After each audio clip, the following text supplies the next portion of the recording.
Guys, share ko lang. May natanggap pala akong mail. At ito yung Vero.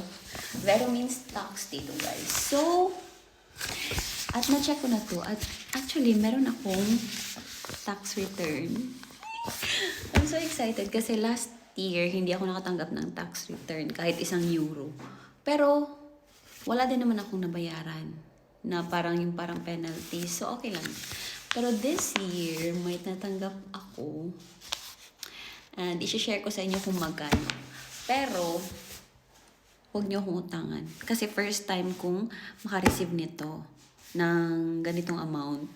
So, ipapakita ko sa inyo. Ito na. So, ito siya guys. Veron Palautus. Veron means tax. And then Palautus is returned. So, mag-start tayo dun sa dulo. So, yung parang sa, wawawin. So, start tayo dito sa dulo, which is, 6. 6. And then, 4. Okay, so 46 cents siya, guys. And then, dito tayo sa ones. Ones is, 1 lang talaga.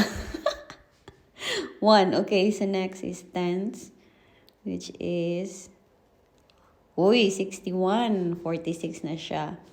And then, next, dito tayo sa hundreds. Deng, deng, deng.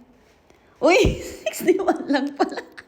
Ano ba yan? 61 euros lang pala yung natanggap ko. So, wag kayong umutang, guys, kasi ako yung pautangin nyo, please. Pero on the brighter side, mas okay na to, guys, kaysa mag-negative ka at ikaw pa yung magbayad. Kasi yung workmate ko, na-share niya sa akin na nagbayad siya ng 900 euros, guys, kasi hindi niya na-adjust yung tax niya. So, always nyong i-double check yung tax nyo.